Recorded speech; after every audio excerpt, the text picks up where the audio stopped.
আপনারা প্রস্তুত থাকুন, 1 কোটি শরণার্থী পশ্চিমবঙ্গে আসবে। আচ্ছা, এই বাংলাদেশ শুধু মুসলমানদের না, এই বাংলাদেশের সমস্ত বাংলাদেশির। আচ্ছা, তোমরা আমাকে অনেকেই রিকোয়েস্ট করছো, স্পেশালি ইন্ডিয়ার ভাই ব্রাদাররা, যে হচ্ছে বাংলাদেশি হিন্দুদের প্রায় 1 কোটি মানুষকে নাকি ইন্ডিয়ান সরকার আশ্রয় দিবে ইন্ডিয়াতে। এটা কতটা সত্যি আর জানি না, তো আজকে ভিডিওটা দেখবো। অনেকে রিকোয়েস্ট করতেছো, আর তোমরা জানো যে আমি ফেক রিয়াকশান কখনো দিই না, যে ভিডিওটা দেখে তারপরে আমি কখনো রিয়াকশান দিই না, বাট টাইটেলে লেখা আছে সেটা দেখে বুঝলাম আর কি। তো চলো আজকে দেখি। এই ভিডিওটা সাজেস্ট করেছে অনেকেই, তার মধ্যে অনেকে ঋত্বিক সরকার, পল্লবীরা, আকাশ রায়, অনেকেই মানে সাজেস্ট করছো। তো চলো দেখি, লেটস গো। অ্যান্ড নমস্কার গাইজ, আমি Setu Sarkar and I am from Bangladesh, বচরা পেয়ার ফ্রম বাংলাদেশ। হিন্দি কেন বলতেছি, অনেক অনেক ভালোবাসা, ভালো থাকো। তো let's start. And guys, original video link in description, and আমার চ্যানেল টু সাবস্ক্রাইব করো প্লিজ। তো চলো লেটস গো। আচ্ছা আচ্ছা, 1 মিনিট।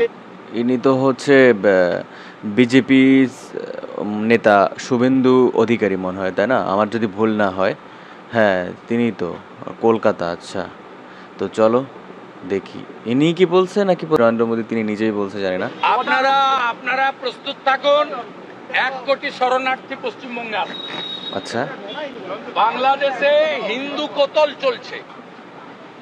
রংপুরের কাউন্সিলর, নগর পরিষদের হারাধন নায়ক, তাকে খুন করা হয়েছে। হ্যাঁ এটা দেখছি।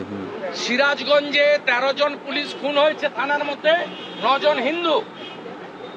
নোয়াখালীতে হিন্দু বাড়ি পোড়ানো হয়েছে। আমি পশ্চিমবঙ্গের মুখ্যমন্ত্রী রাজ্যপালকে বলবো, অবিলম্বে ভারত সরকারের সঙ্গে কথা বলুন, কারণ সিএতে পরিষ্কার আছে ধর্মীয় উৎপীড়নের কারণে যদি কাউকে মার খেয়ে আসতে হয়। এটা কথা বলি, দেখো আমরা বাংলাদেশের নাগরিক, বাংলাদেশ সংবিধানেও রয়েছে যে হচ্ছে হিন্দু, মুসলিম, বৌদ্ধ, খ্রিস্টান সবাই ভাই ভাই, সবাই এই দেশে বসবাসের অধিকার রয়েছে। তো সংবিধান অনুযায়ী আমি এইটা বলতে চাই যে হচ্ছে এই বাংলাদেশ শুধু মুসলমানদের না, এই বাংলাদেশের সমস্ত বাংলাদেশির, যারা হিন্দু, মুসলিম, বৌদ্ধ, সবার সবার সবার অধিকার আছে এদেশের প্রতি, আছে কি না বলো? তো আমরা চাই যে সবাই ভালোভাবে থাকতে।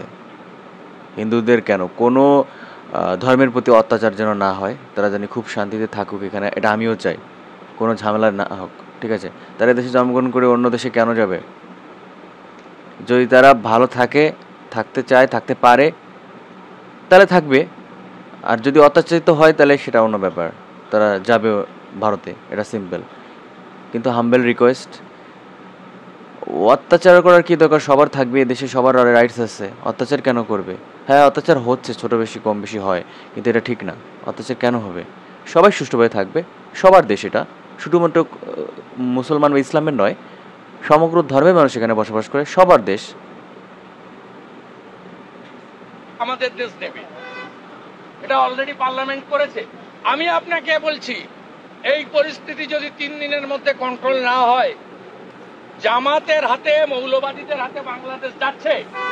1 কোটির বেশি হিন্দু শরণার্থীকে নেওয়ার জন্য সবাই মানসিক প্রস্তুতি নেন। আমি তো প্রস্তুতি নিয়ে নিয়েছি। কেন্দ্রকে জানাচ্ছে না, এটা এক্সটার্নাল অ্যাফেয়ার্স ম্যাটার। আচ্ছা, এটা আমার প্রশ্ন। এটা রাজ্য সরকারকে, রাজ্যপালকে জানাতে হবে। আমি দরকার হলে লিখবো, জয়শঙ্করজিকে ডাইরেক্ট করতে পারি না।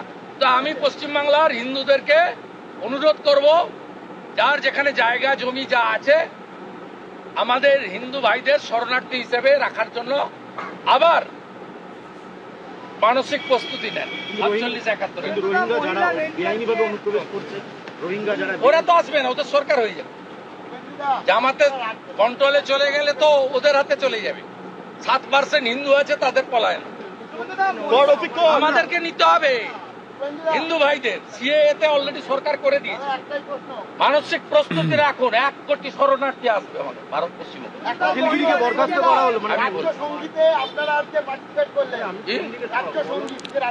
আমরা গতবারে যখন বলা হয় পশ্চিমবঙ্গের জাতীয় সঙ্গীত, আমরা তখন জনগণমন অধিনায়ক করেছি, আমরা স্বীকার করি। আজকে ওনাদের ভাষা পরিবর্তন করে বলেছেন এটা রাজ্য সঙ্গীত। রাজ্যের মুখ্য সচিব যখন অধ্যাদেশ জারি করে, আপনার পছন্দ হোক না হোক আপনাকে মেনে নিতে হয়। গতবারে অধ্যক্ষের ভাষার ভুল, আমরা পার্টিসিপেট করেছি জাতীয় সঙ্গীত গেয়ে। আপনার ভারতবর্ষে জাতীয় সঙ্গীত আপনি বদলাতে পারেন না। আজকে লিডার অফ দ্য হাউস মাননীয় মুখ্যমন্ত্রী দুটো পার্টে বলেছেন যে পশ্চিমবঙ্গ সঙ্গীত গাওয়া হবে, তারপরে দেশের জাতীয় সঙ্গীত গাওয়া হবে। উনারা উনাদের ভুলগুলো সংশোধন করছেন, আমরা হ্যাপি। ভুলগুলো সংশোধন করুন। আপনি ফিরহাদ হাকিমকে আর হুমায়ুন কবিরকেও যদি শাস্তি দিতেন আমরা খুশি হতাম, অখিলগিরিকে যেভাবে দিয়েছেন। ঠিক আছে, আর না বলে দিলাম।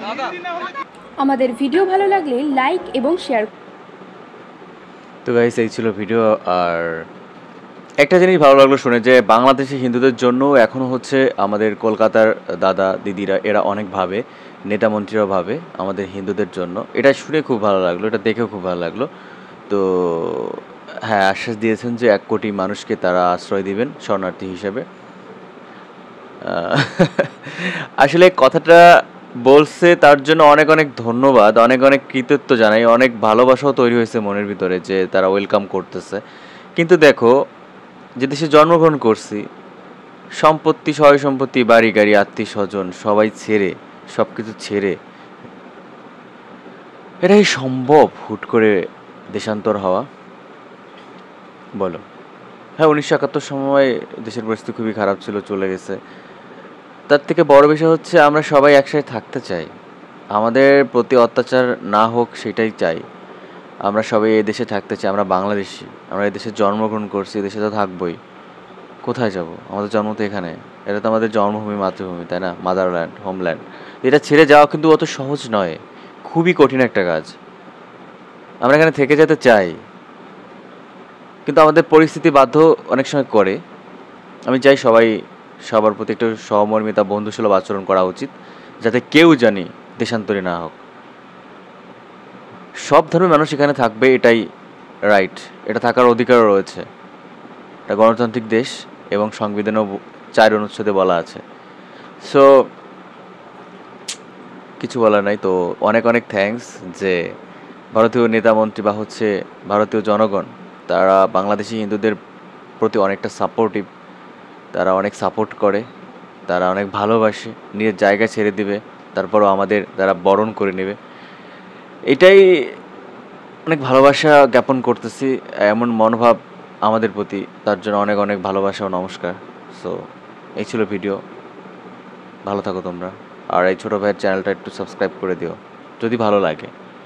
সেকেন্ড ব্লকেও যাও, সেখানে আমি কোনো ধর্মীয় স্থানে বা ঢাকেশ্বরী বলো, জগন্নাথ দেবের মন্দির বলো, সব জায়গায় আমি যে ব্লগ করি। সো প্লিজ সাবস্ক্রাইব করতে পারো। আর ওখানে যে বলো তুমি এখান থেকে ওখানে গেছো, তাহলে তোমার নাম আমি পরবর্তী ভিডিওতে বলে দিব, মেনশন করে দেবো। সো নমস্কার, ভালো থাকো সবাই, বাই, জয় শ্রীরাম।